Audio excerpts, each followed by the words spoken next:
Noong 11 pa lamang si Florante, napagdesisyonan ng kanyang mga magulang na pag-aralin siya sa Atenas.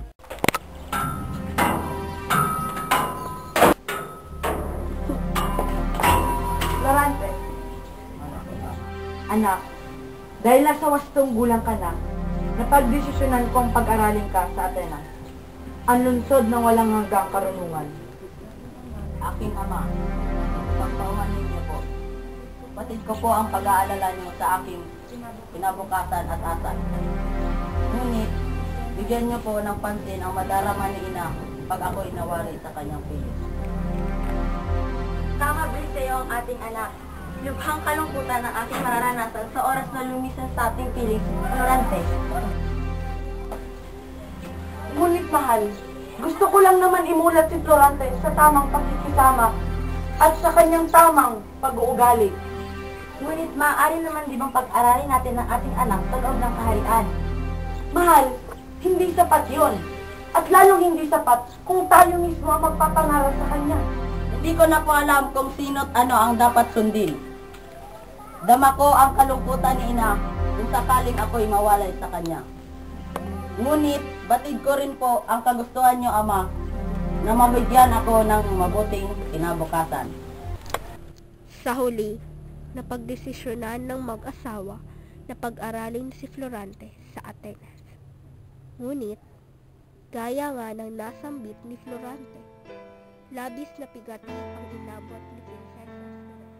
Mag-ingat ka, aking mahal na anak. Huwag mo sanang pababayaan ang mangyari, hindi namin ikalulugod ng iyong anak. Mag-ingat ka, anak. Hinihintay ka na ni Antenor sa Atenas. Siya ang magiging iyong guro habang ikay nasa Atenas.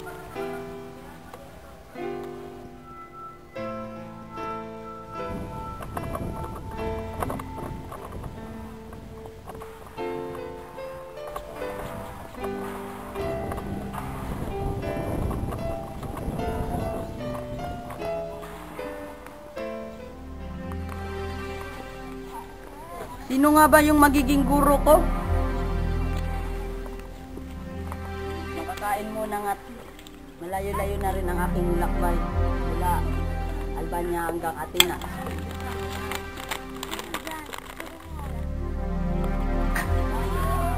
O Florante, andyan ka na pala. Kanina ka pa ba naghihintay sa akin? Ikaw po bang magiging guro ko? Antenor Florante. Antenor ang aking ngalan. O siya, lilibot muna kita sa Atenas. Teka lang, at tatawagin ko lang si Menandro. Menandro! Menandro! Sino po ba si Menandro? Ito siya sa mga mababait na mag-aaral dito sa Atenas. Hindi imposibleng magiging mag-ibigan kayong dalawa. Ano po yan, aking guro? Menandro, eto si Florante. Florante, eto naman si Menandro. O siya, Menandro, tulungan mo muna kami ni Florante bitbitin ang kanyang gamit sa loob ng Atenas. Halika na. Pagkalipas ng 1 buwan, nakampante na si Florante sa Atenas. Matapos ang ilang araw na hindi pagkain at paglabas ng silid. Nakadaupang palad niya na rin si Menandro na naging matalik niyang kaibigan. Menandro, laro tayo sa labas oh. Matagal na rin kasi akong hindi nakakapaglaro eh. O sige ba? Pero mauna ka lang lumabas, may gagawin na akong sandali ah. O sige, basta't bilisan mo lang ha. Mauna na ako.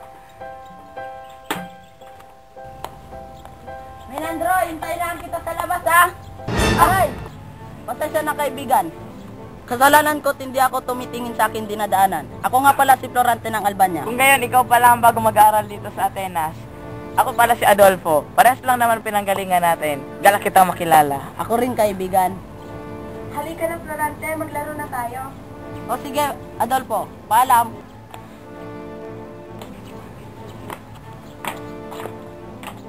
Nagkasundo rin sina Adolfo at Florante. Ngunit, sa panandaliang panahon lamang. Samantala, si Florante naman, mula sa pagiging mapaglarong bata, siya ngayon naging isang magiting at maginoong binata.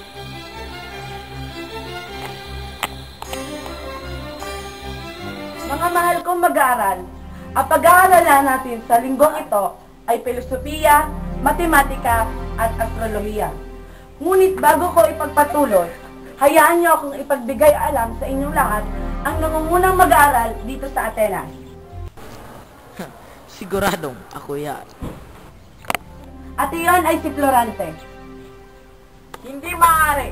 Masakit ako kay Florante. Lalong huwag kang mabahala, Adolfo, dahil ikaw naman ang sumunod kay Florante. Binabati kita, Florante. Sinisigurado kong makakarating ito sa Albania. Labis na kainggitan ang inabot ni Adolfo ng mga oras na iyon. Mula noon, nag-iba na ang pagtingin at pakikisama ni Adolfo kay Florante. Hindi ito maaaring mangyari. Humanda ka, Florante.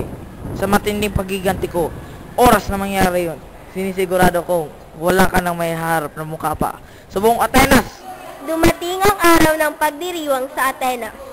Naatasan ang buong klase ni Antenor na magtanghal ng isang pagsasadula hango sa buhay ni Edipo. Mga mahal kong mag-aaral, ang buong klase natin ay naatasang magtanghal ng isang pagsasadula ng buhay ni Edipo. Siya ay isang bayani sa mitolohiyang Griego. Ngayong araw, itatalaga natin ang mga magiging tauhan sa ating dula. Ang mga sumusunod ay ang mga gaganap. Si Menandro ay gaganap bilang Reyna Yocasta. Si Polineso naman ay gaganapan ni Adolfo. At si Florante ay magiging Eteocles. Mga mag-aaral sa Atenas, sila po ang gaganap sa aming pinaghandaang dula hango sa buhay ni Edipo, isang bayani sa mitolohiyang Griego. Aking mahal, may pagtatapat ako sa iyo. Ano yun, aking sinta? Ang matagal na natin inaasar ay nangyari na. Buntis ako. Sa wakas, aking mahal, nagkatotoo rin ang ating mga panalangin sa may kapal. Masaya ako sa iyong naging balita. Gusto mo bang lumapit tayo sa isang maguhula upang malaman natin ang kapalaran ng ating magiging anghel? Magandang kaisipan yan, aking mahal. Halika, tumayo tayo patungo sa manguhula.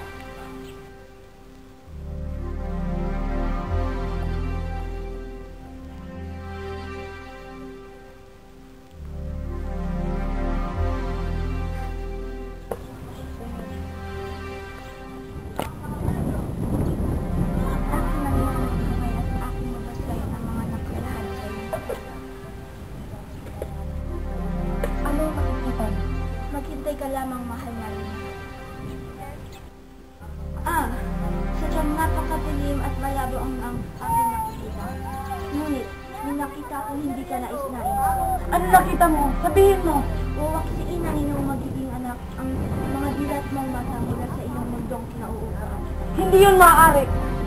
Isa ka lakas pangalan na manguhula. At bakit niya ako papatayin? Ako ang kanyang ama. Hindi ko mahayaang mangyari ang mga pinagsasabi mo. Hindi mo mapipigilan ang tinadhana. Nakatulad na iyon sa orakulo ni Apollo.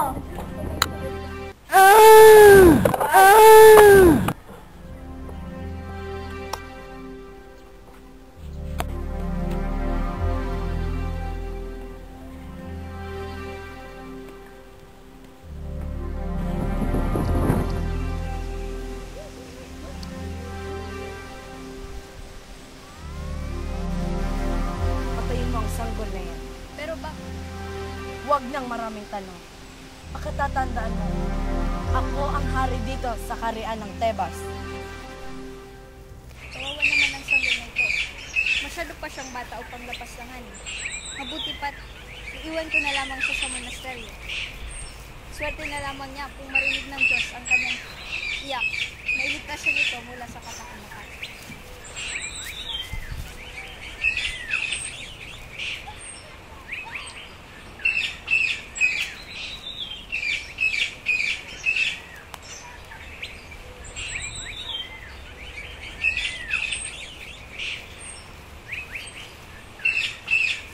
Ano ba itong naririnig ko? Parang isang sanggol nakakapanganak pa lamang.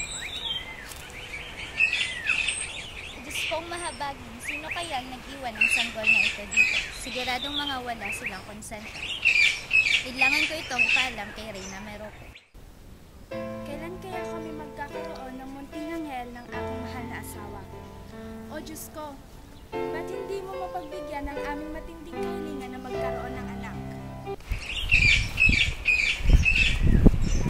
Aking kamahalan, may ipapaalam po ako sa inyo na sigurado rin gagalaw kayo dito sa buhay ng magkaanak. Ano yun?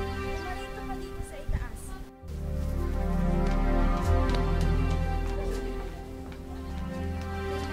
May nakita po akong isa-isang gol na nakabiting patiwarik sa isang puno sa harap ng monasteryo. Ninais ko po itong ipagbigay alam sa inyo dahil alam ko po ang pinagdaraanan ninyo ni Haring Polibio na magkaroon ng isang anak.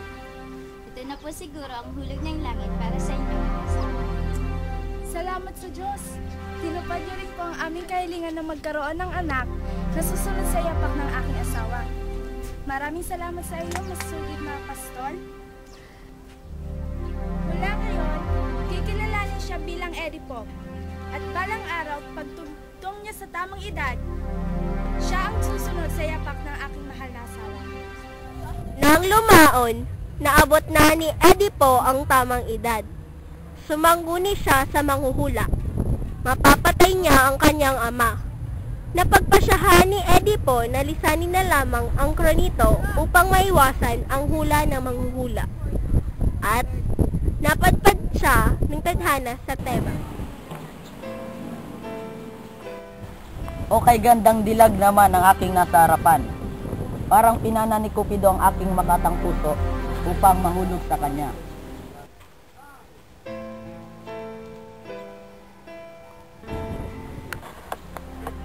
Wala akong ninais na hindi ko nakamit.